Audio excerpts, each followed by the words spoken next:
So again, thank you everybody for joining us this morning. This will just take a minute, so we'll give a little bit of time for everybody to hop on here. But thank you for joining us for Boundaries and Balance, Social Work Ethics, and Kinship and Foster Care. So first, I'm just going to introduce Mission West Virginia. If it's your first time with us today, Mission West Virginia we're located in Hurricane, West Virginia, but we serve all over the state. Mission West Virginia is leading a statewide effort to promote positive futures for all kids in West Virginia. We work alongside families as they navigate West Virginia's foster care system and provide evidence-based life skills education to help teens envision and create positive futures. As a result of our work putting kids first in collaboration with social services, school districts, private foster care agencies, and other nonprofits, the future looks brighter for West Virginia. So we do this through three main programs. We're going to break that down into frameworks. Frameworks provide support for those interested in foster care or kinship care to understand the system, find a placement agency, and prepare to make a meaningful difference in the life of a child. If you're interested in learning more about how to become a foster parent and/or an adoptive parent in West Virginia, you're in the right place. If you'd like to speak with someone on the phone, please call 866-CALL-MWV or 304-512-0555. You can also request an information packet on our website. I fall under the THINK program, which stands for Teaching Health Instead of Nagging Kids, and we are sponsoring this webinar today. THINK empowers teens to make positive life choices through education, life skills, and coaching. Our program is evidence-based and helps the students we work with navigate the social emotional pressures all teens face as they develop. This includes building healthy relationships and healthy choices around drugs and alcohol and pregnancy prevention. We deliver our program in partnership with schools in 20 counties. We are vetted by district leaders, teachers, and other school leaders who are trained to work with kids. The program's evidence-based curriculum has been shown to have a positive effect on preventing teen pregnancies, sexually transmitted infections, or sexual risk behaviors. Our educators are continually trained on the most up-to-date information on trauma, sexual health, and high-risk behaviors. Our management team does on-site observations of our educators regularly to ensure fidelity is being followed. We also administer pre and post surveys, receive teacher feedback, hold team focus groups, and site satisfaction surveys.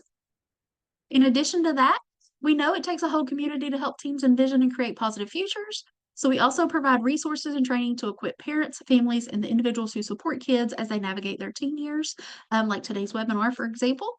We also do workshops and trainings that include things like talking to youth about sensitive or hard topics, hidden in plain sight, trauma, sexual assault prevention and consent, teen dating violence, and we have a whole host of other topics. CEUs for this webinar are offered for social work by Mission West Virginia. Our provider number is 490-129. This information will be available in the chat later on. You will receive a certificate by email one day next week. Please check your spam folders if you don't receive it. It will come from a site called Simple Cert, not from Mission West Virginia. If you have questions after next week, please email us rwhite@missionwv.org, and we will be happy to help you out with that. So let's meet our speakers. Dr. Sean Allen is an associate professor of social work at Concord University and a licensed social worker since 2007. He holds a BSW from Concord, an MSW from West Virginia University, and a DSW from Tulane University. His work focuses on aging, rural service delivery, ethics, supervision, and disability advocacy, and he has secured over $4.8 million in grant funding. Dr. Allen serves on several state and community committees, including the West Virginia Developmental Disabilities Council, the West Virginia Olmsted Council, and the West Virginia Behavioral Health Cleaning Council. Dr. Samantha Bird is an assistant professor in the social work program at Concord University and a licensed graduate social worker. She holds a DSW and MSW and has practice experience in child and adolescent mental health, grant management, and foster parent training. Certified in trauma-focused cognitive behavioral therapy, she manages the Title IV-E and Title IV-B grants at Concord. Dr. Bird is active in community service, founding and managing a local foster closet and foster parent support group, and serving on the board of directors for Child Protect of Mercer County. And again, I'm so grateful to both of you for being here today. We are so super excited for this webinar. I'm going to go ahead and stop sharing though and let you guys take it from here. Well, thank you so much, Hillary, and it's so good to see you. You left out of that introduction that you and I grew up in the same holler. The same holler, the people. the Same exact same holler. holler in McDowell County. That's why we both sound this way, y'all, is we grew up Yes. in the And that's in why I'm the so listen, I don't know if people understand what a big deal that is, but I'm like so super duper proud of you. Like I tell you that every time I see you. I know I do, but I am Well, I'm from the proud of bottom of you my too. heart. Well, thank you. Well, listen, y'all, I promise Hillary and I will stop this love fest in a We minute. will. But it's but anyway, listen, hey y'all, it's I would say I used to say it's so good to see all of you this morning, but I can't see a living soul other than Sam. Not that that's a bad thing, but I know you're all out there, all over 250 it looks like last time I looked. So it's just really exciting to be on here with all of you this morning, and I certainly appreciate that y'all have taken the time to listen to us. Um, Before we dive into the content, I wanted to share, Sam, is everything sharing okay? Yep, I can see Okay. our slides. All right, good deal. So before we get started, as Hillary said, I'm Sean, and I am a faculty member in the social work program here at Concord University. I have had the pleasure of being here at Concord for over 11 years. This is my 12th year. When I started this job, my beard was not this gray, and I had a lot more hair. And it's not that Concord did it to me; it's just the length of time, I think. I see in the chat many names. I see a lot of former students. A lot of folks that we've met along the way as we are out traveling and doing this stuff. And it's so good to see so many of you on there. Real quickly, before we get going, I did want to mention here at Concord, of course, we are partnering with our great friends at Mission, West Virginia to bring this training today. And I just want folks to keep in mind that we do offer both the Master of Social Work and Bachelor of Social Work programs here at Concord. Our MSW program is fully online. So if you're someone who has thought about taking the leap and doing that and either be getting your master's degree or you've got another type of degree and you want to become a social worker, we can certainly help you do that. We have full and part-time options to make that happen. And if you happen to be someone who currently has a BSW and you're interested in getting an MSW, that can take as little as 1 year if you do it full time. So keep that in mind. And if you're interested, please reach out to one of us. We'd love to help you. If you're someone maybe who doesn't have a bachelor's degree at all, we do have a BSW program that also offers in-seat and online options and full and part-time options. So keep that in mind as we move forward. If anybody has any questions about stuff like that. Sam, do you want to introduce yourself a little bit briefly and talk about 4E? Yeah, sure. So Dr. Samantha Bird, I'm also an assistant professor here at Concord. And like Hillary mentioned, I also manage the 4E and 4B grants, and those have to do with foster parent training. So a lot of my time is spent in that realm. And then I'm also an adoptive parent myself. So I saw a lot of really familiar names in the chat, and I was really excited to see that. If you all missed it earlier, Sean mentioned how nervous I am at the amount of people. But I've seen some names that I know just from, that side of things, from being a foster adoptive parent myself, that I've met along the way from teaching and things like that too.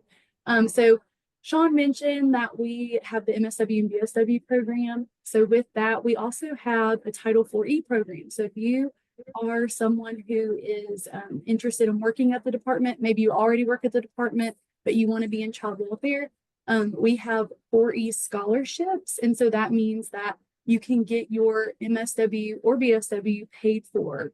You just have to go work at the department in a child welfare position afterwards, and you get a stipend. So if you're interested in that at all, please feel free to email me. I think we'll have my email up later. But feel free to email me. And then also Dr. Robin Durham and I will do an informational session on our MSW program at some point soon. So if you're interested in that, feel free to reach out to me too, and I'll get you a date when we have it narrowed down. Awesome. Thank you, Sam, for sharing all that. So I was just going to mention real quick, Samantha, I can't really see the chat, so can you keep an eye on that?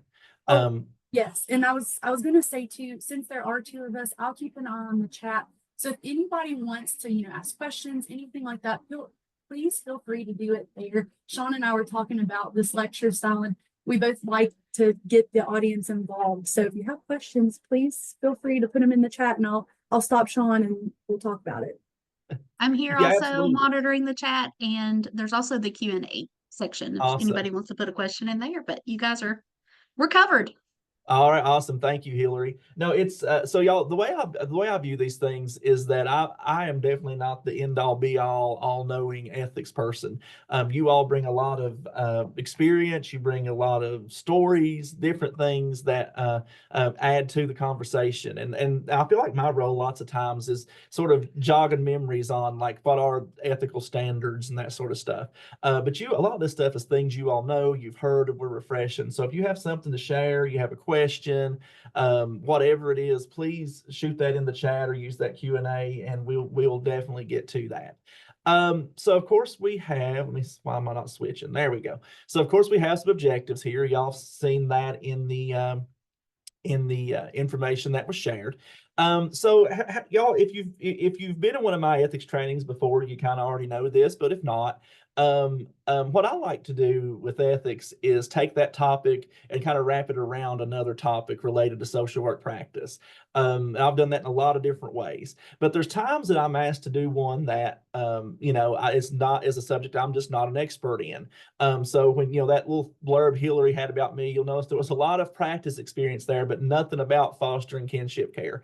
So of course, if Hillary asked me to do something, I'm going to do it, no questions asked, because we're basically family. But what I do is when I'm asked to do one and, it's a topic I don't know a whole lot about, I find somebody else who does. And so that's why I was so thankful that Samantha agreed to do this with me, because she does have a lot of experience in that world. And so I think it makes for a much better experience to have an expert in the area be along for the ride too. So anyway, so that's kind of how we got here, and that's what we're going to do today. So we're going to start out. Sam is going to talk to us just a little bit about the prevalence of foster and kinship care in West Virginia. Then we're going to switch over and talk about some kind of things about what ethics is, what ethics ain't, some stuff like that. Then we'll actually dive into the Code of Ethics and kind of wrap a lot of different concepts from it into this foster care and kinship care thing. So Sam, do you want to talk a little bit about this data? Sure.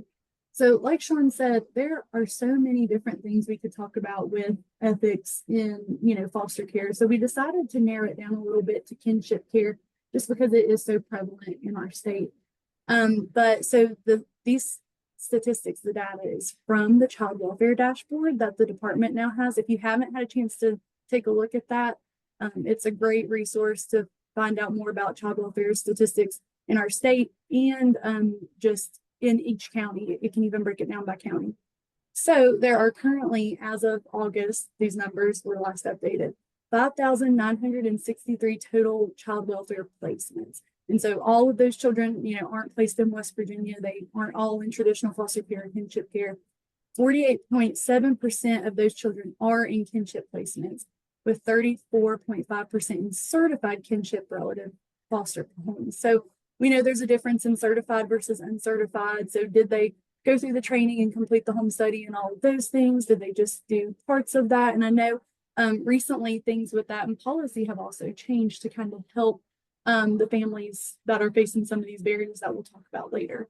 15.39% are in non-certified kinship relative homes. And something that's just astounding, and Sean and I did one of these just specifically to grand families, and some of that data is just crazy too, but nearly 1 in 2 West Virginia children are in care with kinship relatives. So I think with grand families, it's something even crazier than that. Like there are so many like grand families that are like, what is it, 1 in 2 or something like that. So the last data, Sam, the last data I saw, 52% of grandparents in West Virginia had a child living with them full time. And y'all keep in mind that a lot of these people, it's not that's probably not even reflected in the data that Samantha has here, because a lot of them don't go through anything. They're just like, hey, my grandbaby needs a home, so we've got to do this. And that's how it goes. Like I'm positive if my son needed to live with my parents, it would have just been like he just moved in and nobody really knew about it until there came time for some type of benefits or something. But yeah, it's a huge number. Sorry, Sam. No, you're good. And it's just, with us being in West Virginia and, the Appalachian culture and just the different things that we already do, we're so kinship and family oriented that there are so many different just different things that could happen with placement, and what do they do, what do they not do, things like that. Yeah. And we know, and what you just said, Samantha, we hear all the time the reasons, right? We know that we have, a problem with addictions in our state, and we know that that's where a lot of this comes from. But there's a lot of other areas too. Sometimes there's parents who pass away. Sometimes there's just people who decide they're breaking mentally and need help. There's just lots of different reasons why.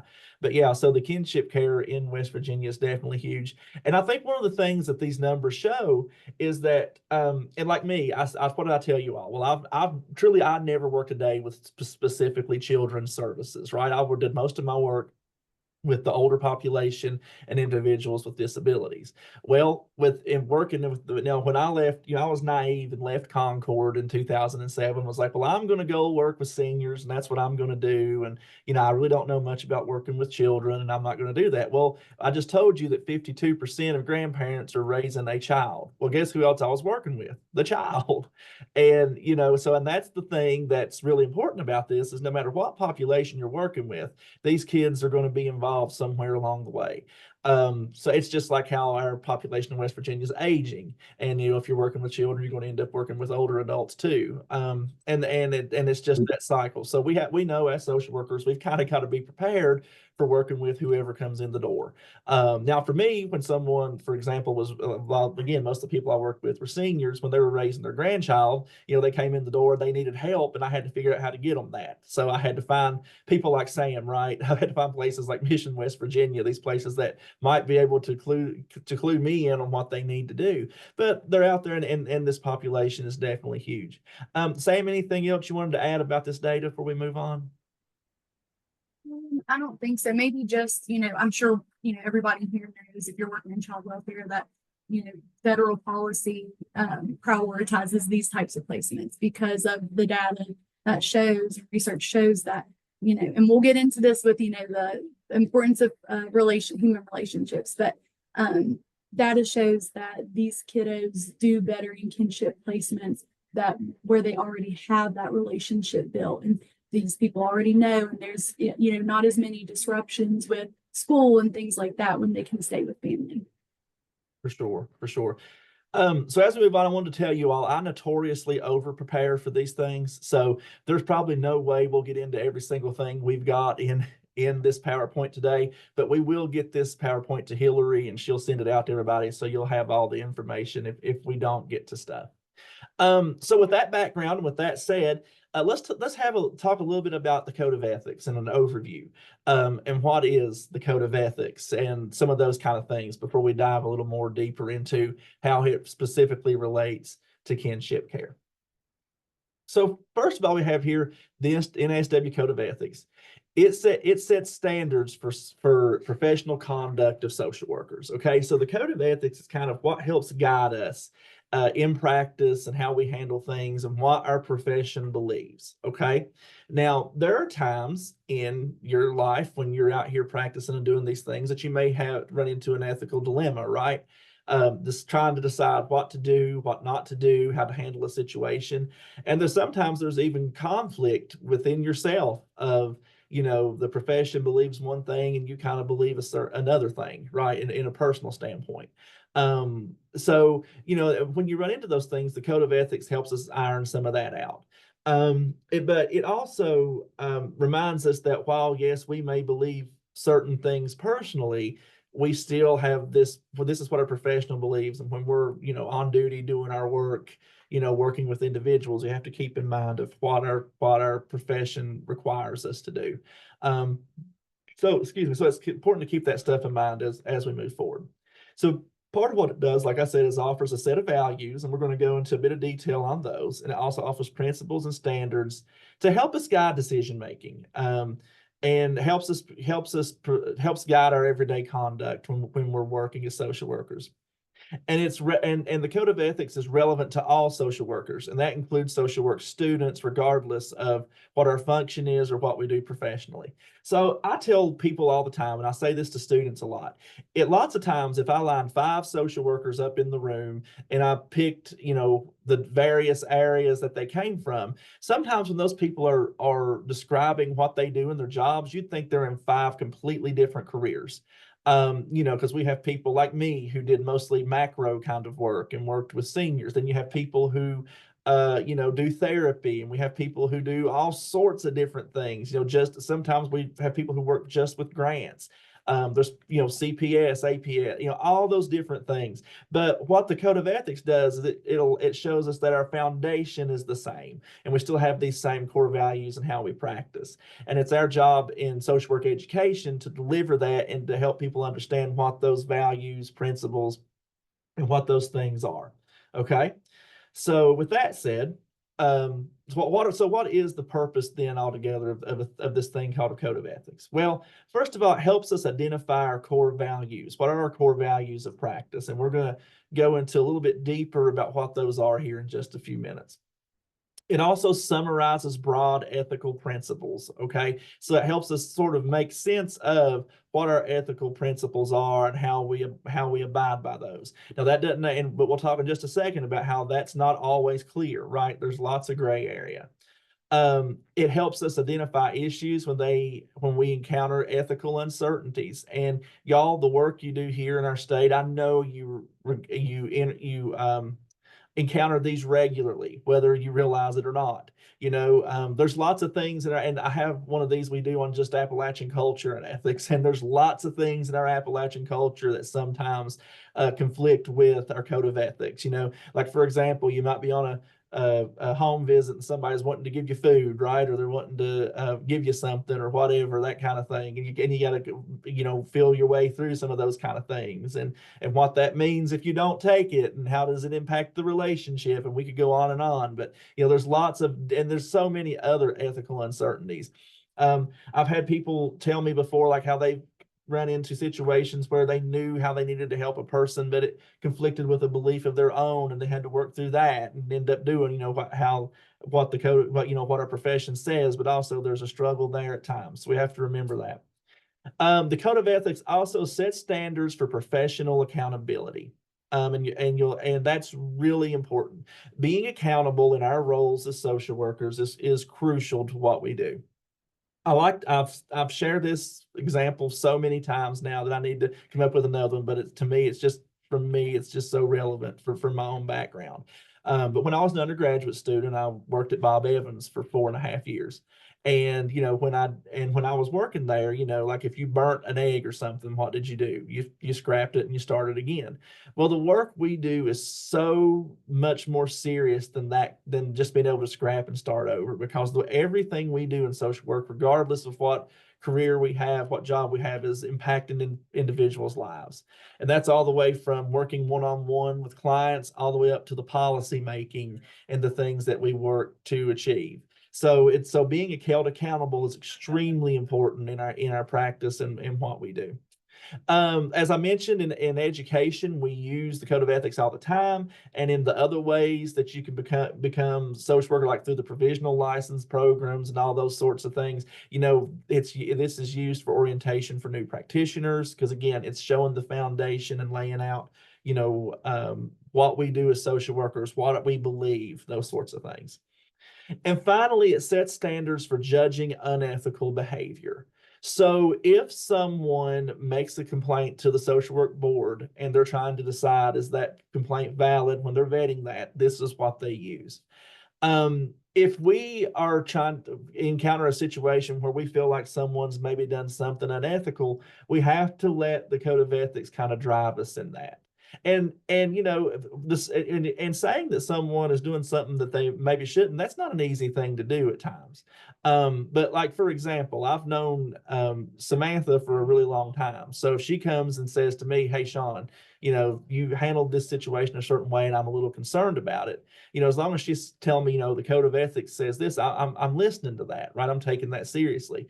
But there's times when you see people do things that are dangerous even, and you need to have a conversation about that. And you want to make sure that you have, some foundation for that. And so the code of ethics helps us do that if we have to. And it helps us judge for ourselves too. There's been times I'm like, should I have really handled that way? Or should I, and I have to do that. And, another thing we're ethically obligated to do is to help each other. So I might go to Samantha and say, hey, so this happened, and I'm not just sure I handled this the most ethical, correct way. What do you think? And so we have to help each other in that way too. And it needs to be founded in our ethical standards.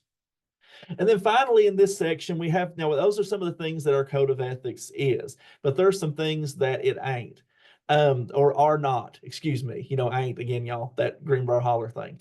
But something that our code of ethics is not, first of all, our feelings, okay? So it's not always what we feel is right and wrong, is what the code of ethics says. Now, with that said, I will say this. So when you've practiced for a good while and you know these things and you've learned the ethical standards and all that stuff, sometimes that feeling does mean a little something though, because you're like, I don't know, this feels a little icky because of X, Y, and Z. But in general, the code of ethics is not feelings, okay? Another thing it's not laws, okay? So these are not things like that if you do something that you shouldn't, that sort of thing, or you do something in a way the code of ethics tells you not to. It's not always something you're necessarily going to be arrested for or something like that. Right now, you can lose your social work license, and and what I have found is lots of times when people are violating ethical practice, that it ends up being things that you can be arrested for that are laws. But on the surface, saying these standards and these values and everything, they're not necessarily laws. Now, on the flip side of that, also, there's lots of laws that don't equate to our code of ethics also, and are not in agreement with them. And we have to be careful about that too. And you see that all the time, right? Like with policy making, with policies at state, federal levels, sometimes even agency levels, there can be conflict with a policy versus ethically what you're supposed to do. And those can be really tough situations to handle. I've been there, not at Concord, but I've been there, and that can be challenging. Our professional ethics is not our religion. Okay. Now, for me, and whether you are a religious person or not makes no difference, right? Like for me, my religion's very important to me. And we know that in the area where we live, there's lots of folks who the religion is very important to them. But that's not what necessarily drives our professional practice. We have to adhere to what social work ethical practice is, and lots of times there can be some conflict between those two things. So it's not saying that those personal beliefs aren't important; they absolutely are. But we have to remember that we err on the side of following our professional ethics when we're practicing. Our code of ethics is not what everyone is doing. You know how your mom always would say, if everybody else was jumping off the bridge, was you, that kind of thing. So it's not, so the way something's always been done, that kind of thing, is not always the ethical way. And we have to remember that. And there's lots of different scenarios where that happens, right? Lots of times in agencies, it's like, well, but this is the way we've always done it, but maybe it's not the exact way that it should be done. And that's an important thing. And finally, and I mentioned there's a lot of gray area the code of ethics is not an exact science. Okay. And that's really important. So when you look at, because I know a lot of times when we do these trainings, we'll get questions after or during about certain things that are hard to iron out and figure out. And what this tells you is there's not an exact science, and there's no computer program I can go to where I say, Samantha did this, is she being ethical? Well, if you tried that, I mean, with AI or something, I guess it's still going to give you, well, this, but that, kind of thing. And so there's lots of gray area in that. So when we talk about these things, not everything is all black and white. Okay. So now with that groundwork, let's switch to talking a little bit about our core values of social work. There's 6 of them, and they're very important. And we're kind of going to talk about what they are. And then with each one, Samantha's going to talk a little bit about how they relate to kinship care and important aspects of them in our state. And don't forget, y'all, the chat, the Q&A, all that stuff is open. If you have something, please let me know. You could even put in there, Sean, slow down. I know I talk way too fast. I'm totally aware of it. So please, please slow me down. I'm happy to do that too. So our very first core value is service. Okay, now that sounds simple enough, right? So we provide services as social workers, but it delves a little bit deeper than that. So what the code says is social workers' primary goal is to help people in need and to address social problems. Well, that is a big statement when you break it down, right? So when you read the Code of Ethics, the very first sentence of the preamble, and I'm paraphrasing, basically says that we are required to help vulnerable populations. And in today's society, that's actually a controversial thing at times when, in my opinion, I've been a social worker almost 20 years, it shouldn't be, right? But we are required to help vulnerable populations, people who are in need, and we're required to work to address social problems. So we must elevate service to others above our own interests. And there's times, and particularly in rural culture, where the services you provide to someone may end up being in your being some kind of interest to you, and you have to be careful with that. There's lots of dual relationships, and if you're helping your mechanic with benefits for their parents or children or something, they may be saying, "Hey, I'll change your oil for free next time," or something like that, right? And we got to be careful with those kind of things, and we have to make sure that the interest of our clients and the people we're helping are above any kind of interest of our own through our practice. We have to draw on our knowledge, values, and skills, and again, to help people in need and help to address social problems. Okay, so there's times, okay, for example, if you're working in this world of foster care, kinship care, that when you're talking about this social problem thing, you have to advocate for different policies, for different laws, and different things to be in place. I know from Concord several years ago, we had to go to the legislature because of, again, some of the programs that we work with, as Samantha mentioned, 4E and those types of things. We had to go to the legislature and advocate for those programs to continue. And our argument is, we are turning out students who are going to go out and help these families, and we need that funding to continue. Because sometimes when you hear those things, you think, well, the school, what they're doing is trying to keep money coming in. Well, they are, but you got to look at who does that benefit. You see what I'm saying? That's really important. So when we're advocating for policies and all those sorts of things, we're trying to help address those social problems and get people out there who are qualified to help in some of these situations. All right, Sam, so you want to talk about how that relates? Yeah, sure. So we know that when we're talking about foster care, and like I said earlier, I have a lot of experience with foster care training.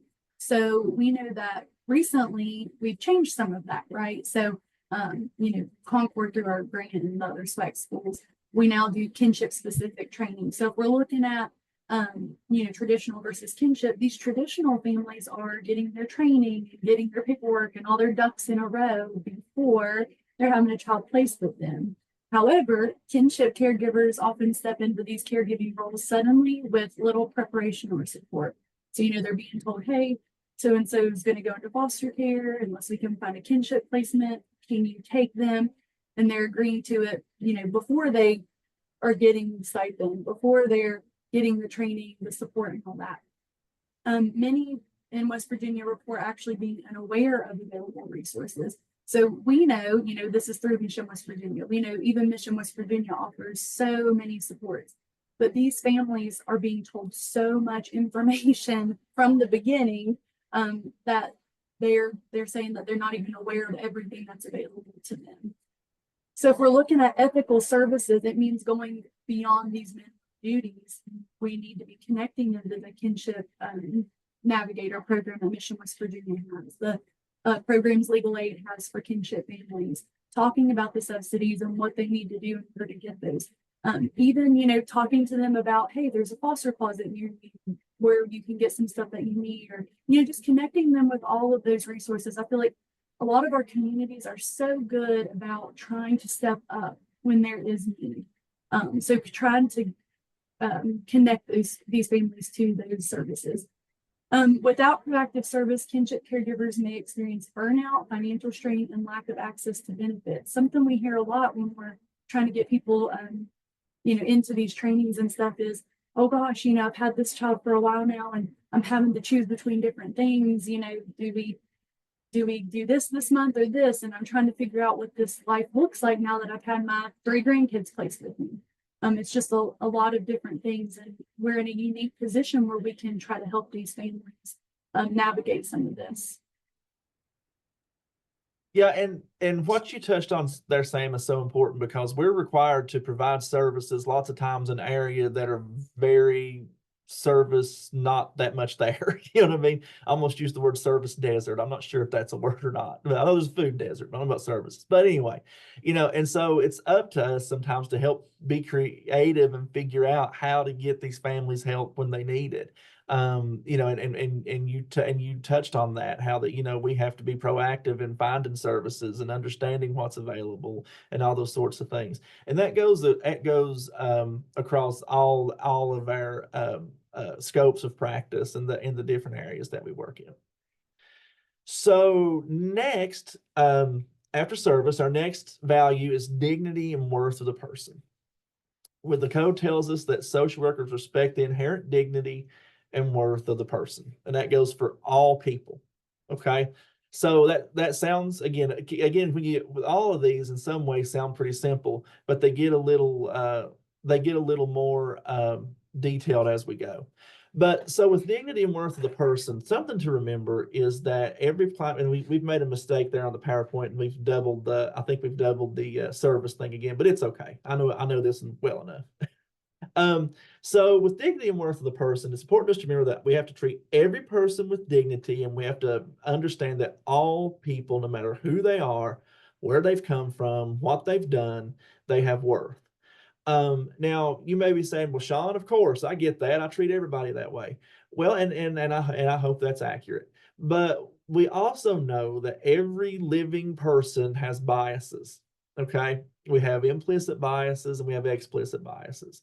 And those explicit biases are the things that you state that you know, right? Like, for example, I might think that hamburgers are better than hot dogs, right? Like that's just my take. I like them better. You know, I say that, whatever. But it's the implicit biases that we have to be careful with. And those are the ones that sometimes you have and you don't really know that you do. Okay. But they show through your actions at times. And we have to kind of take inventory of those for ourselves. I'll give y'all an example. Many times through my career here at Concord, I've had students say to me, Sean, I'm worried about being able to work with XYZ population. Now, first of all, let me say up front, if there's any type of racism, sexism, homophobia, any of those kind of things laced in that, we have a very serious discussion about how you have to get away from social work because of any of those things where you're truly saying like you have some issue with another population based on all sorts of different things. But sometimes it'll be that it may be something like a story like this. Say, you say, you know, Sean, I'm worried because I was in foster care and I'm worried that I'll have trouble working with people in that same situation because of my background. Now, sometimes it could be I was a foster child and that's why I want to work in that system, but the inverse can be true too. So what I say to these students when they come and say, hey, I'm worried about working with XYZ population, is I say, well, there's a few things you can do. First of all, it's good that you're recognizing that up front. And my advice would be don't go into a role where that's the system you work in every day. Like if you're a student and you know you have an issue with the foster care system, you might not want to go do this kind of work. However, there's a caveat to that. I don't care what that population is. I don't care what that bias is that you have. And I don't care what world you end up working in social work. Somebody from that world's coming through your door because we're too interconnected. You know, if you work at the nursing home, it's highly likely that somebody's, somebody from that, there's a family member or something that's in that situation you're talking about. And those situations can go, and it can be, again, it'll be all sorts of different things, but that's why we have to be ready. And we have to be ready to understand that every single person has dignity and every single person has worth. From the world, I work in a lot with disabilities now. People will say, yeah, of course, these individuals have dignity and worth. Well, then how do you treat them when you're trying to provide services? If I'm someone living with a disability and Samantha's the person helping me, are you talking to Samantha constantly, or are you talking to me too? Those kind of things. So we have to keep that in mind as we move forward, as every single person has dignity and every single person has worth. Samantha. Yeah, sorry, I'm gonna have to remember every time I go over to unmute myself, I accidentally go too far and it brings up, that little panel at the start. But anyways, yeah, so when we're looking at kinship care and applying the dignity worth of the person standard, kinship care involves a lot of sensitive dynamics. It could be that the relative is stepping up to the parental substance use, incarceration, death, or other things. And what we know about, the people we work with in West Virginia is a lot of times these people are really closed off. They don't want you in their business, or, learning these things, or, talking about these things. And a lot of times, especially if it's a grand family, these are their kids and they're having to wrestle with that too. So families may feel shame, stigma, guilt, and respect and dignity are crucial to supporting both children and caregivers. And another really big thing, just looking at it from someone who is an educator too, I see a lot of people struggle with in this standard is self-determination. We know that people know what they need most of the time. And sometimes with these families, something that's going to be hard to balance is a lot of these families, and just in our Appalachian culture, are really proud. They want to take care of their own and they want to do what they need to do, and they're stepping up. So you might have to have some of those conversations of, well, hey, you're eligible to get this and to get that and these services. And there might be some balance there between that pride and that, taking advantage of these resources for the child. So I know that's a difficult conversation sometimes you have to have with these families. And then, of course, confidentiality in small West Virginia communities, it's really hard sometimes, but it's really, really important. It's one of the most important things. Preserving that privacy protects these caregivers' dignity. And then recognizing worth helps families build trust with social workers and strengthens stability for children. So we know that, just maybe based off of these families' past experiences, or seeing that you're from the department. I know a lot of us, even who maybe never worked with CPS, oh, you're a social worker, you must be here to take my kids or something like that. We know a lot of these families already might have some of that distrust of social workers or the department and things like that. So sometimes, recognizing the worth of these people and building that trust is going to be really important. Y'all, and Hillary will get this, but she and I even have to work with people who went to Big Creek High School, which was our big rival when we went to Jaeger, and now they're consolidated. And I mean, I thought we're you'd kind about it still. That's right. That's right. We can I know you'd handle it. appreciate that. And we're still kind about it. That's right. But Samantha, you're exactly right. There's a lot of stigma too because of the way people will treat you as the worker. There in our region, truly is that stigma where people think, you're a social worker or you work at the department or whatever. Well, automatically you work for CPS, right? And there's absolutely nothing wrong with working with CPS. And when you work for CPS, you're not out to take everybody's kids away the way they think that you are. But that's the stigma you get.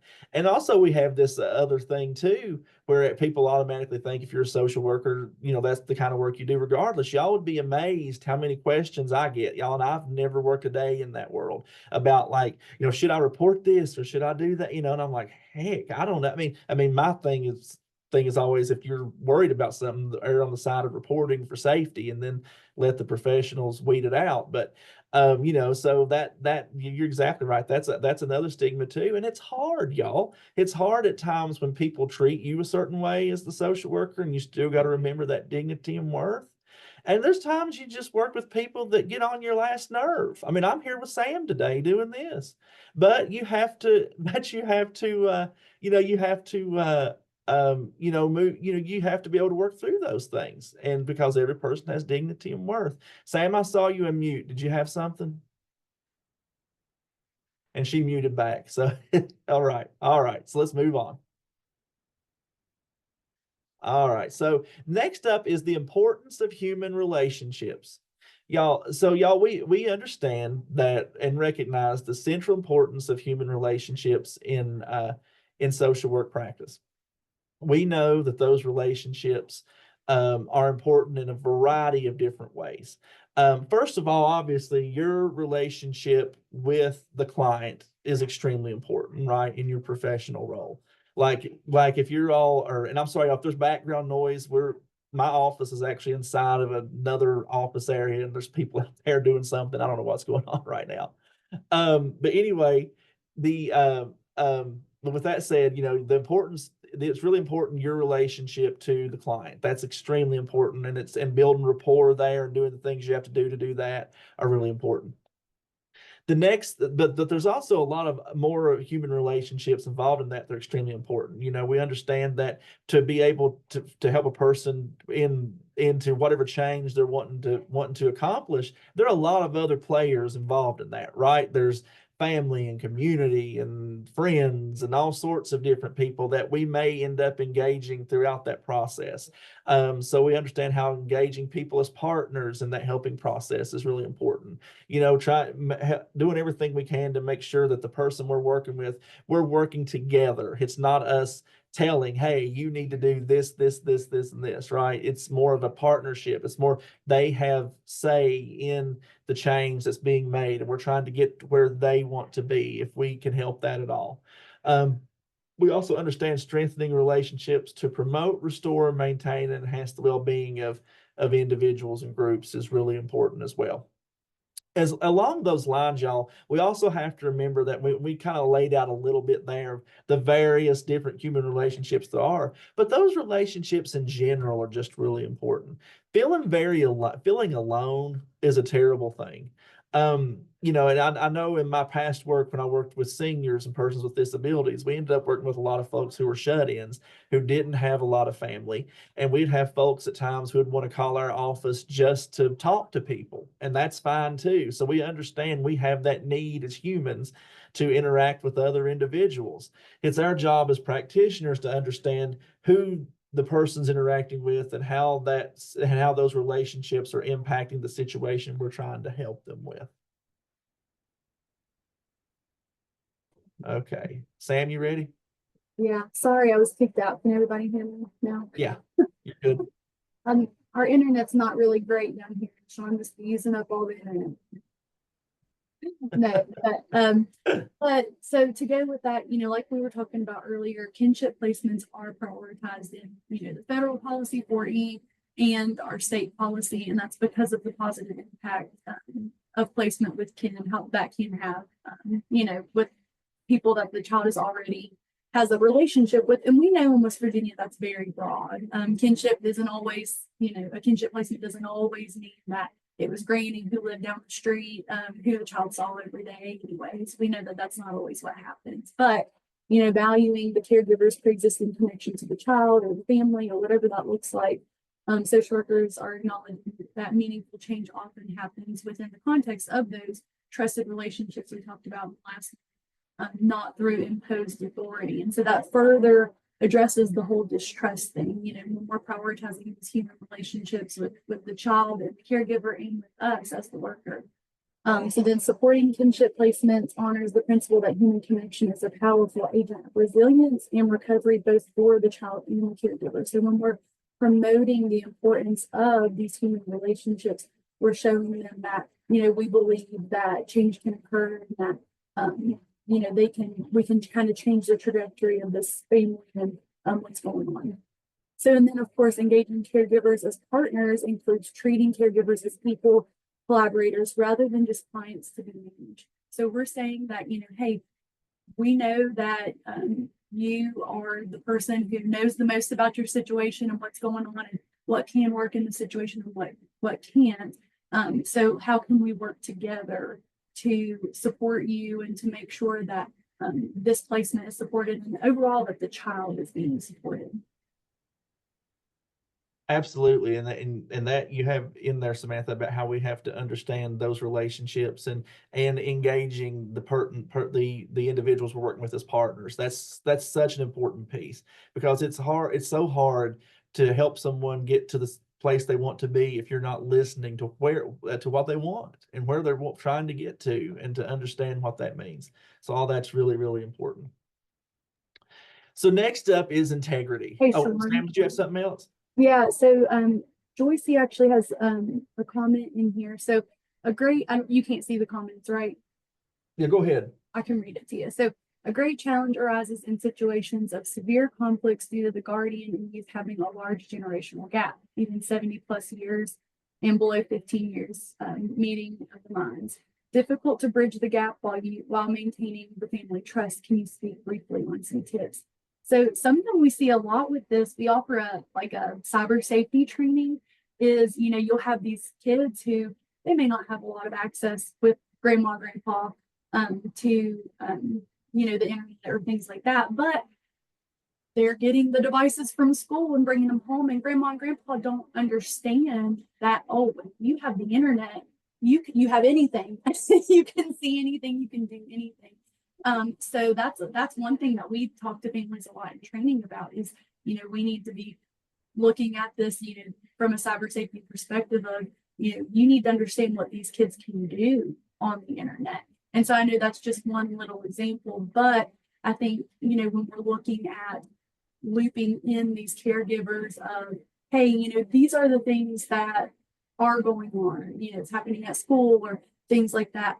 How can we work together to keep the child safe? And I know that's hard sometimes with these kinship caregivers too, because they have this relationship with the child and they feel like, they've already most of the time raised kids themselves. So they feel like, okay, well, I already know. But what we've seen a lot in training is that when you, and Maddie, I know Maddie's in this training and she's gonna laugh, but when you look at it from building these caregivers toolboxes to help them with parenting children who have been through trauma or, grief or, some sort of loss, like there is whenever you take them from mom and dad, and you try to just teach these caregivers, like, I'm not trying to teach you how to parent a child. I'm trying to help, just put more tools in your toolkit to help. So I think that's one way of reframing it. Yeah, and hold on, I think I just saw something else pop up too, Samantha. I can see them now. It kind of gave me a little notification.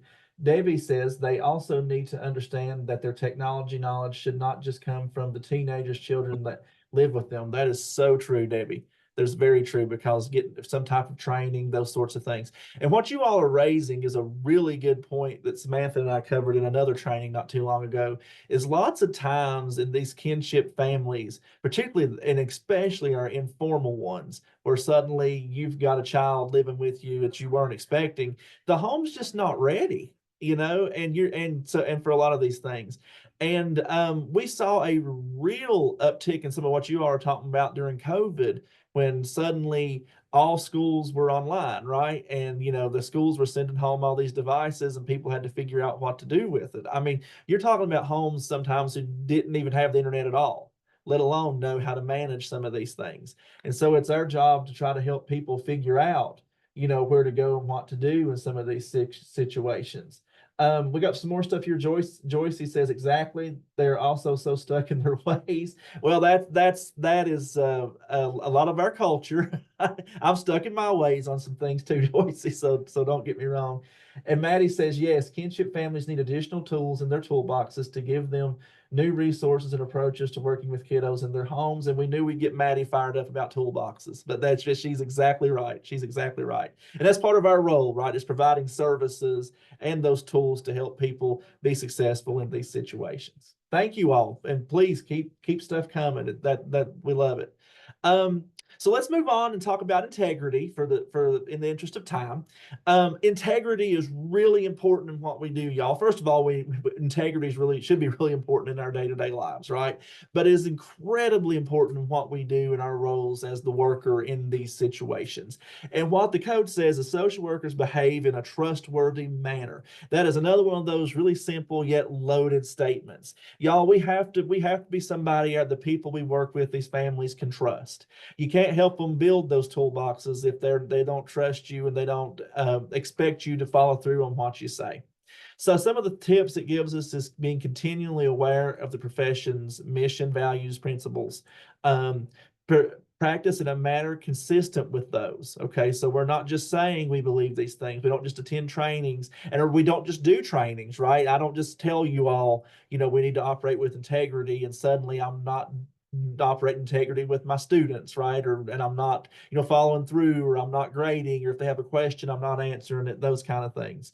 Act honestly and responsibly, and promoting ethical practices. So operating with integrity is really important no matter where you are in practice. In Appalachia, I would argue that it's knocked up just a little bit. Because, and I usually at this point I ask why, and we go back and forth, but with almost 300 people, that's going to be hard. But everybody knows everybody, right? The area where you live, work, and practice, in most situations, lots of folks know each other. Most people know who you are and what you do. Me and Hillary have talked a lot about Greenbrier today. That's the holler we were raised in. Well, if someone who worked for the department, if it was started at the mouth of the holler coming in, what happened? Those back then, we're talking about the 80s and 90s, the phones lit up. Hey, that welfare lady's coming up the road, because that's what they called you, was the person from welfare. And so everybody knew, y'all have to tell y'all, this is just too funny. I was sharing this example about how that would happen, and I was like, what happened then? And a person in the crowd said, well, they had to get rid of all the illegal things going on before she got to the head of the holler. Listen, Sean, my thought goes to when the state police would come up and everybody would hide the four-wheelers. You'd be flagging people down, telling them Yeah. Suddenly 12-year-old Sean couldn't be riding the four-wheeler up and down the road by himself. But anyway, that's neither here nor there. But that's how it works. So people know you, they know who you are, they know what you do. Well, if you do something that lacks integrity with one person, all right, say okay, I'll give you all an example of when I worked at the agency I worked before Concord. I was the director there. And one steadfast rule for me was, if someone calls and they have a question, it's okay to say, I don't know. Don't fake it till you make it, because the things we do are too important.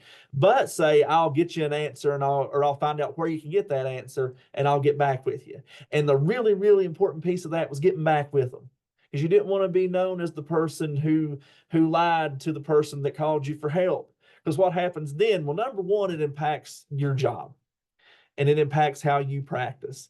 And what that does then is it causes people who do need help and that you could help not to come to you. Because what do they say? I say, Hillary, I called Samantha and I asked her about this situation with my nephew, and she told me she'd get back with me, and it's been a month ago and she never called back, that liar. That's what they do. And so you can't do that. And not only that, but then of course there's the obvious reason of the harm it causes in that situation with that family to get the service they need. So that's a huge piece of it. The other piece of that is when you're impacting your practice, you're impacting your livelihood too, and your job, and you've been able to do the things you need to do. So operating with integrity, practicing with integrity, being trustworthy, actually practicing with with what we preach when we talk about these standards and these principles from the Code of Ethics. All that is extremely, extremely important, and I could go on forever about that one, but we're going to let Samantha talk about how it relates. Yeah, and there's been a lot going on with the chat. I'm trying to keep up with it, but Melissa gave some good information about some resources available for some of these caregivers, and then some other people have some, like Tiffany has some good information in here about why it's important to have integrity. So when we're looking at this, workers often face conflicts between agency policy and ethical duty, and that can be a lot of different things. Whether we have on here benefits or visit scheduling and things like that, but we know that can be so many different things. Like Sean said earlier, policy doesn't always take into consideration some of these ethical standards that we know we need to be following, but integrity does require us to be honest with families about what is and isn't possible in documenting ethical reasoning. So, I also do a foster parent support group here in Mercer County. So if you have families, please send them my way. But something I hear a lot, and this is more with, traditional families, but it's just things like, well, I was told that this is a done deal. And, then you hear that this case lasted 2 more years or something like that. In my own case, there was something that was kind of like that. It got overturned at the Supreme Court. There are so many things that go into these cases that we don't know what the outcome is going to be from the beginning. The judge has a lot to say, a lot more say than we do. And, when there are things like that, it's important to be honest and just say, there's different things that could happen, but here's what we know right now. And then, of course, in West Virginia, where resources are limited, integrity helps maintain trust between workers and kinship caregivers. And you'll see we keep coming back to that, the trust between these caregivers and the workers, because we know that can be a hard thing to balance, especially, and Sean and I both keep talking about Appalachian culture. We're both really passionate about that. We both teach a class about it. We're both teaching it right now.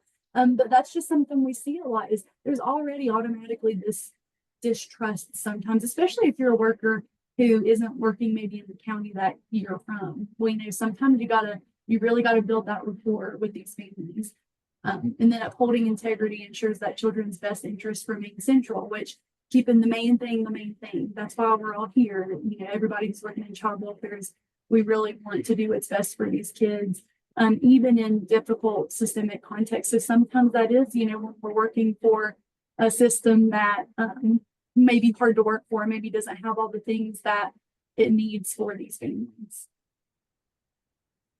Yeah, absolutely. And Samantha, you make a really great point about the Appalachian culture thing. We both are very Appalachian. So we talked about Hillary and I growing up in the same holler. Well, while I was in college, Samantha was growing up in the holler behind where I live now. So it's all connected. It's a very West Virginia story, y'all. But anyway, so absolutely. And thank you for sharing all that, Sam. So competence. Competence is really important. Social workers practice within their areas of competence and enhance their professional expertise. Y'all, we ain't going to know everything.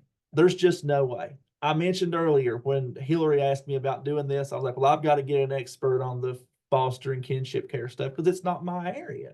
And so, not other than the fact that I really enjoy presenting with Sam, that's why I asked her if she'd help me with this, because we're not going to know everything. Like I could get on here and do a decent enough presentation with you on this topic on my own, but I know that it's going to be better with somebody who's done it, lived it, that sort of thing. And that's okay.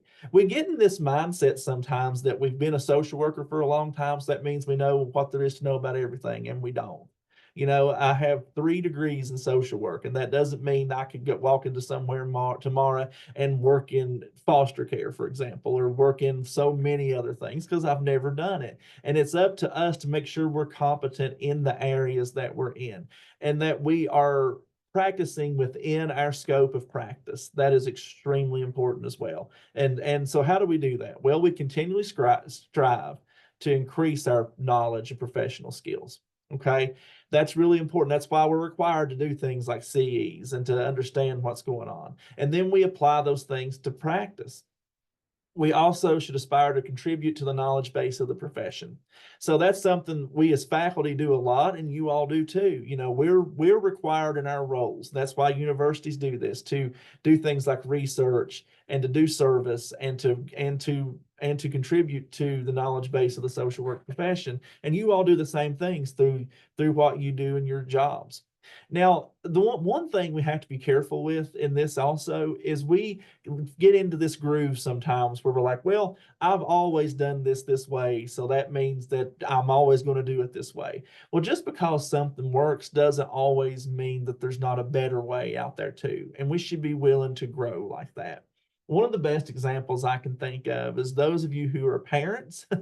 When you have a child, everyone and their brother wants to tell you how to do things, right? And when you have to find what works best for your family. And nobody does that like your parents. My mother to this day will say, well, we didn't have to do all that when you were a kid. Well, I know, Mom, but I also rode in the middle while you and Dad both smoked going down the road with no seatbelt. So we know none of that should be going on too, right? So we know we sometimes find better ways to do things, and we put those things into practice, and that's part of our role of what we do. All right, so Sam, you're up.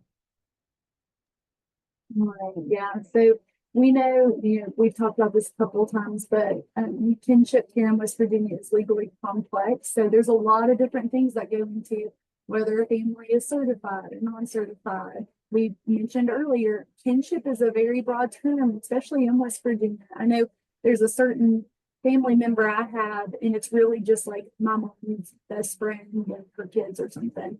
And I always say, we're West Virginia related. Like, we've known each other forever, those sorts of things. So we know kinship, fictive kinship. I mean, it can be very different. Then guardianship, a lot of these families may say, oh, I'm too out of my hair. Let's just, let's do guardianship. So we know there's a lot of different things to keep up with, and policy changes all the time. There's a lot of different things. I know when I did my doctorate, I finished it a couple years ago, and this is what I focused on was barriers for kinship families, especially when you're looking at kinship versus traditional families.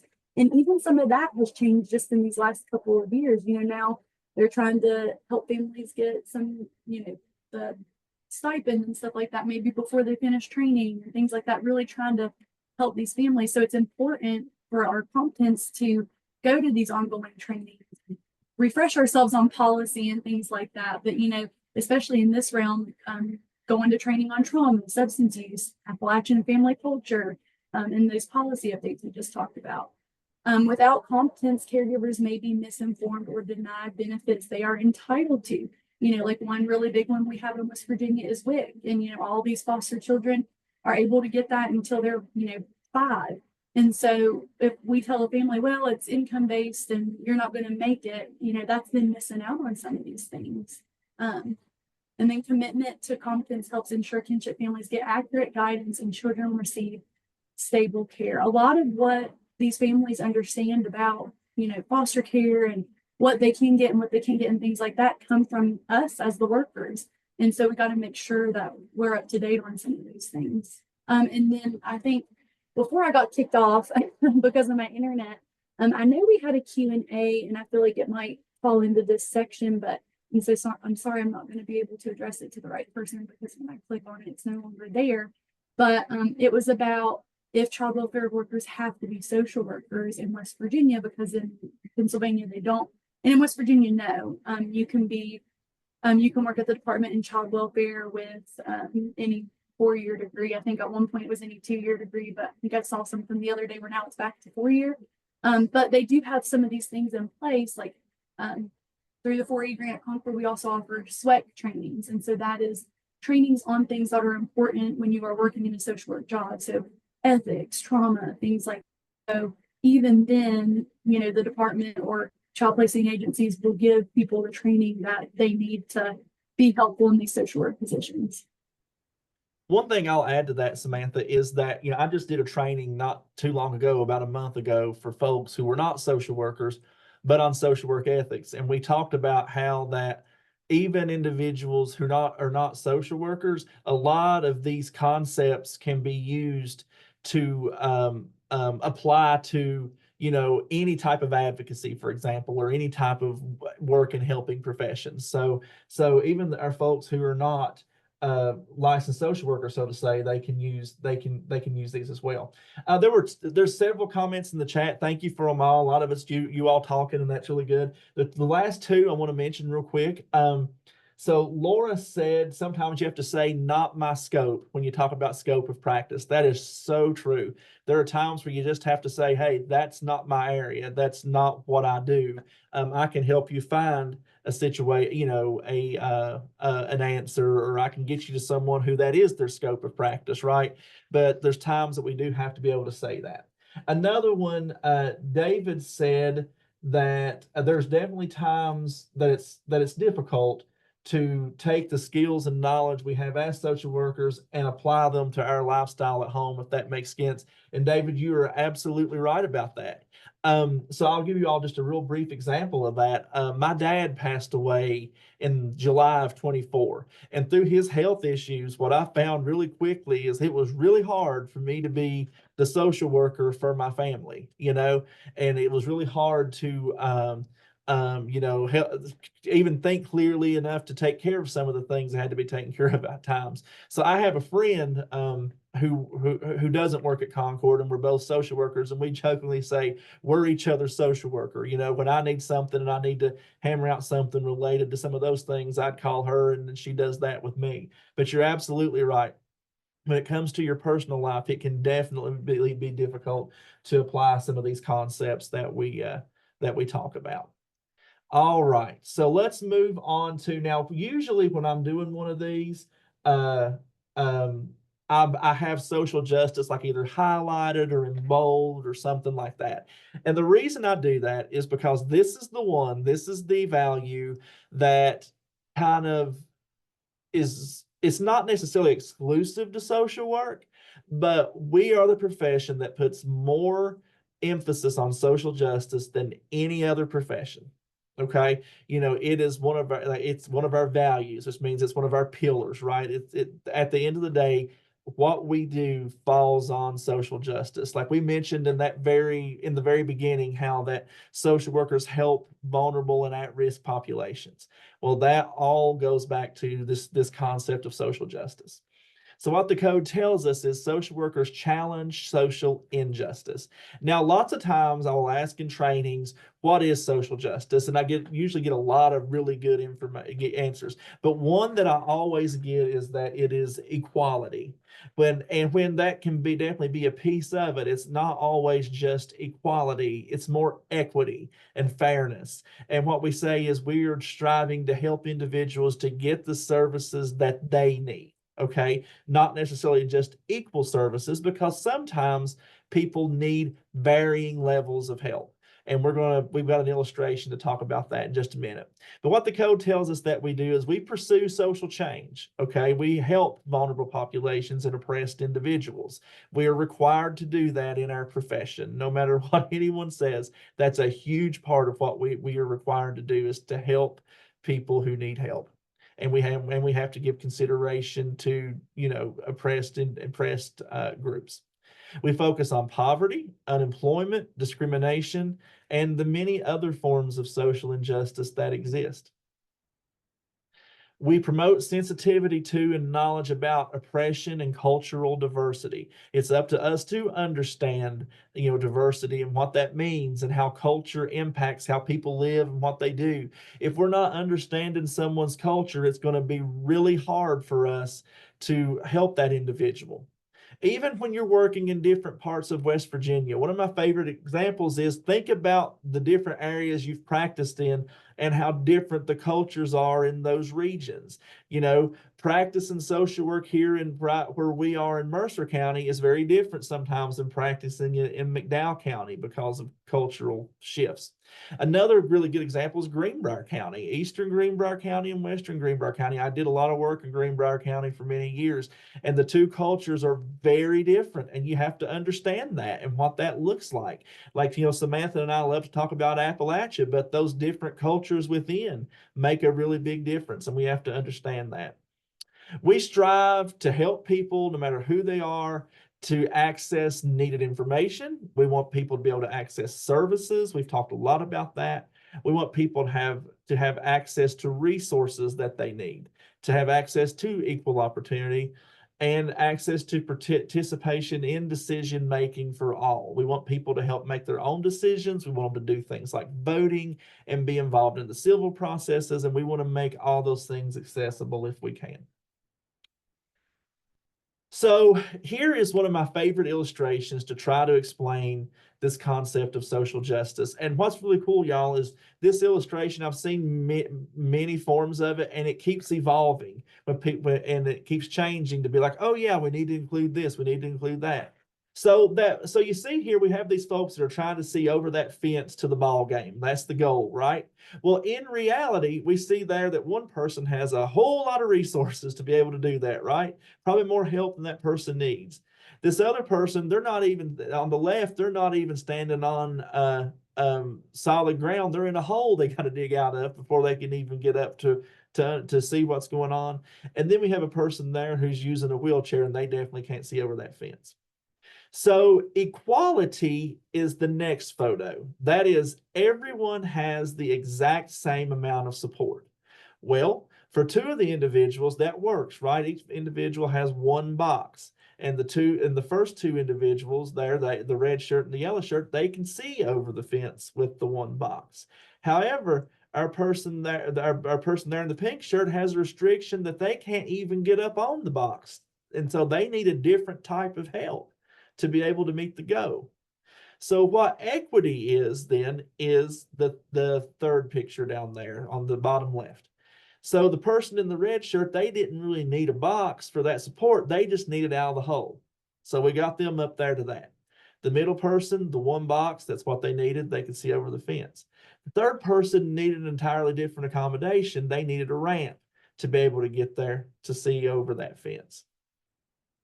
Now, finally, first of all, a lot of the work we do as helpers ends up being in that equity box, trying to help people get the supports and resources they need.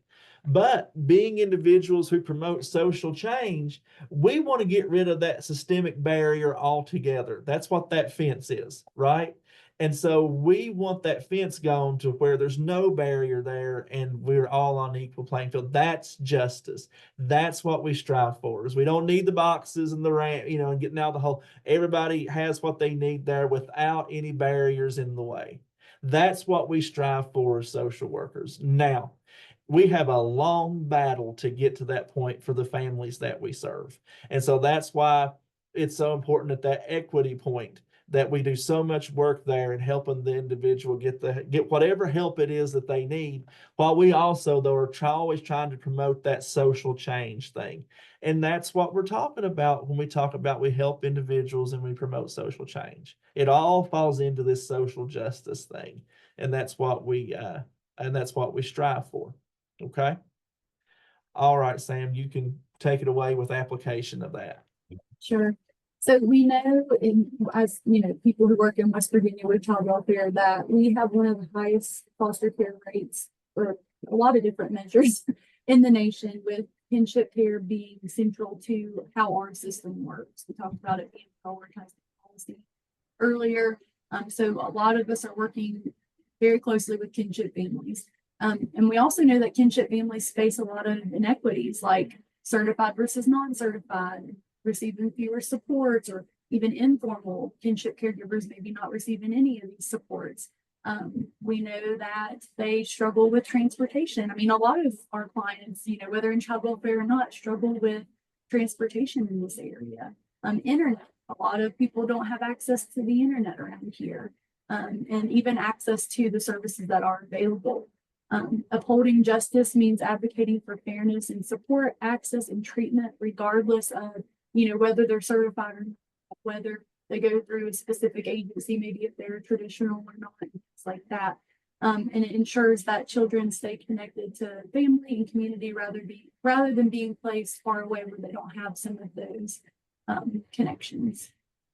And I'm sorry if earlier when I keep getting kicked out, and I think it's my internet connection just isn't good. So sorry if I missed something a few minutes ago.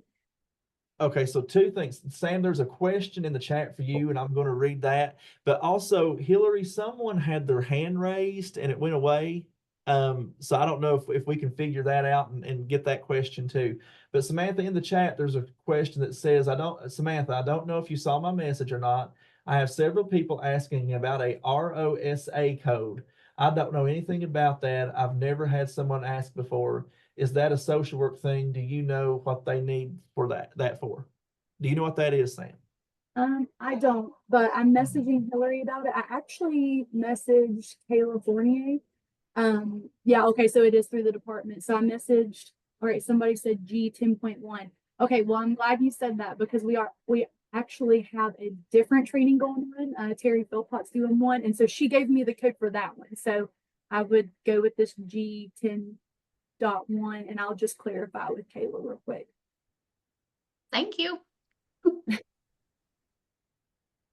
All right, cool. And person that had your hand up, would you be able to put your question in the chat? I'm not sure if people are able to unmute or any of that kind of thing. But I'm sorry I missed you, but I do want to get what your question or comment is for sure. And thank you all for all the feedback we're getting in the chat right now. Lots of really good stuff in there. So we only have 10 minutes left, and so there's no way we're going to get through. I told y'all there's no way we'd get through all the things we have in here, but we did put a little bit in here on ethical standards, and let's take just a brief few minutes as we end our time here and talk about some of that, and we'll leave a couple minutes here just in case there's another anything else that we need to talk about. So with ethical standards, we have ethical standards and responsibilities to lots of different individuals. Okay. We've talked a lot about responsibilities to clients. Okay. So I think that's where we tend to think when we talk about ethical standards in general, is we have lots of responsibilities to our clients, things like confidentiality and competence and all the different things that we have. And a lot of the things that we've talked about this morning. However, I don't know why I said that like that. However, anyway, we also have lots of responsibilities to colleagues, okay? And we're supposed to act respectfully toward our colleagues, and all these things that we've talked about apply to our colleagues as well. And y'all, that can be challenging at times, like Samantha works with me, and I know I'm not the easiest person to get along with all the time, but we have to get along, but we have to do what's best for our students, and we have to work together in a collegial way, and our code of ethics guides that. Also, our practice setting, y'all, we have standards and we have responsibilities to our practice settings and what we do there. And there's lots of different things you see that wrap up into those. When we talk about our responsibilities as professionals, kind of ties into that, right? Like we're supposed to be professional on and off duty. That's a big part. There is an entire document that came out several years ago from NASW just on how we are to act when using not just act, but how we should practice when we use electronic communication. There's a lot of stuff about that, and I have a presentation I used to do several years ago. I haven't done it in a while, just on that and talking about the impact of electronic communication and talking about social media. How what we post on social media is a reflection of us as professionals. It's a reflection of our practice setting and where we work. And so it can also be impactful to our clients. And so we got to be careful with those kind of things. As the profession as a whole and as broader society. We've touched on a few of those things, but some of the things that we do impact and reflect all of those sorts of things. Let's go ahead and move on to just we have got time for maybe one or two of these. I don't know. We'll see. But we did sort of pick out some of the areas from the Code of Ethics that specifically impact kinship care. And one of the ones that we thought did was cultural competence and social diversity. And what that one says, a social worker should understand culture and its function in human behavior and society, recognizing strength in all cultures.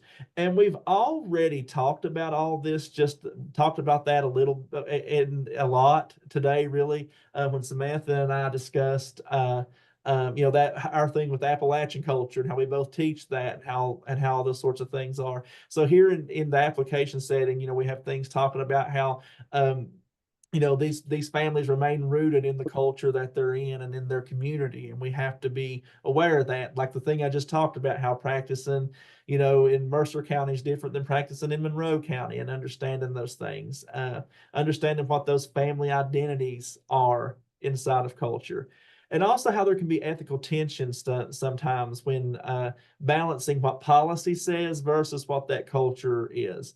You know, I gave you all the example earlier of you know, like someone trying to give you gifts and that kind of stuff, and we understand like how that, you know, we probably shouldn't take those, but also, are you harming the relationship with the client or the family when you're doing that? All those sorts of things. So we understand how culture plays a role in some of this stuff. I was looking real quick because we're running short on time. I was looking real quick at the chat to see if we have anything else in there. I know people are having to get ready to go.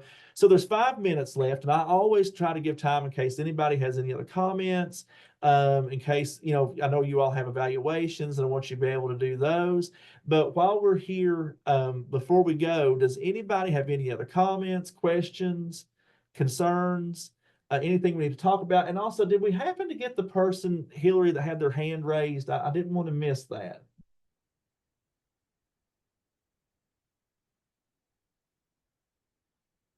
Not that I'm aware. Sometimes that happens as accident.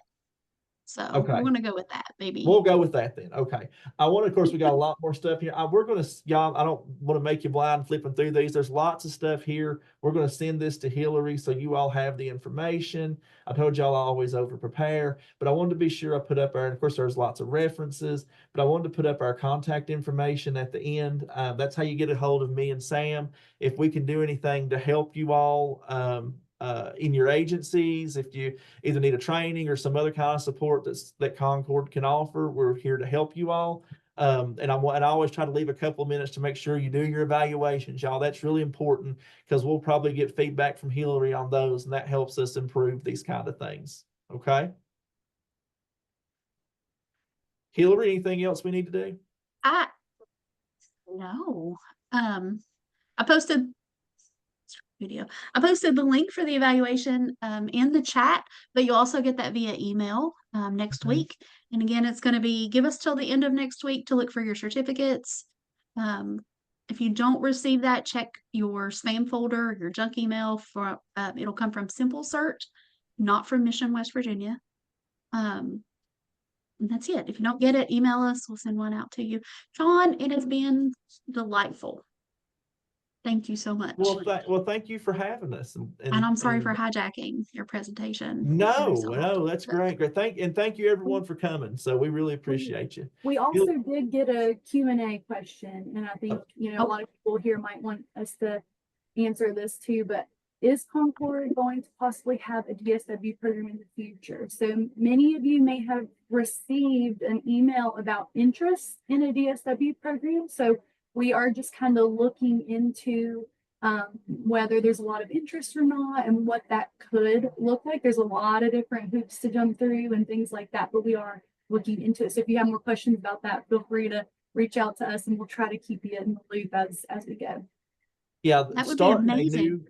Starting a new academic program, y'all, is incredibly hard and a long process, but that is something we're looking at. But and if you happen to have got that survey, please fill it out. That's really, really helpful to us. Yeah, so it's something we're looking at, but we can't say we will or won't because there's a lot of factors. All right, thank you all so much for coming. Awesome. Hillary, thank you so much for having us.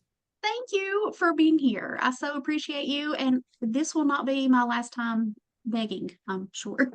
So, well, we're here to help. You'll hear from me soon. All right, I appreciate you. Thank you everybody for joining us today. I'm currently scheduling November's webinar, so y'all be looking for emails for that one. All right. See y'all. Right. Thank you. Bye, Hillary. Bye-bye.